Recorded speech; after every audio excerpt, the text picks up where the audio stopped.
ফরিদপুরের সদর উপজেলায় উৎসবমুখর পরিবেশে অনুষ্ঠিত হয়ে গেল জাতীয় শিক্ষা সপ্তাহ, পুরস্কার বিতরণী ও শিক্ষার্থীদের বিজ্ঞান মেলা। উপজেলা অডিটোরিয়ামে আয়োজিত এই অনুষ্ঠানে প্রধান অতিথি হিসেবে উপস্থিত ছিলেন ফরিদপুর ৪ আসনের সংসদ সদস্য শহীদুল ইসলাম বাবুল।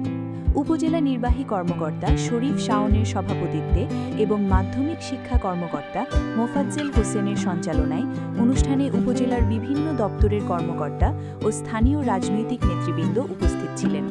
প্রধান অতিথির বক্তব্যে সংসদ সদস্য শহীদুল ইসলাম বাবুল বলেন, দেশকে সামনের দিকে এগিয়ে নিয়ে যেতে হলে স্কুল জীবন থেকেই বিজ্ঞান চর্চা শুরু করতে হবে।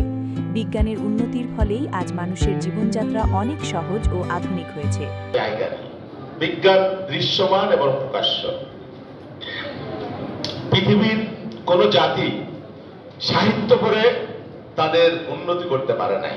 আবার এটাও ঠিক যে সাহিত্য আমাদের জীবনের প্রয়োজন বা সভ্যতার প্রয়োজন বা চিত্তের প্রয়োজন, এটা প্রয়োজন আছে। একটা গ্রামের মতো হয়ে গেছে।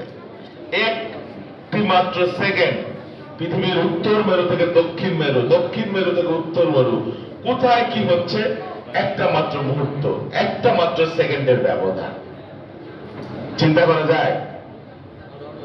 আমরা ছোটবেলায় বিস্ময়ের সাথে চিন্তা করতাম যে রেডিও, তার মধ্যে কিভাবে মানুষ গেল, কিভাবে কথা বলে, যখন খুব একটা বুঝতে শিখিনি, তাই না? অথচ এই যে মোবাইলের ব্যবহার। অনুষ্ঠানে বিভিন্ন প্রতিযোগিতায় বিজয়ী শিক্ষার্থীদের মাঝে ক্রেস্ট প্রদান করা হয়। সবশেষে প্রধান অতিথি শিক্ষার্থীদের তৈরি বিভিন্ন বিজ্ঞান প্রজেক্ট ঘুরে দেখেন এবং তরুণ বিজ্ঞানীদের উৎসাহিত করেন।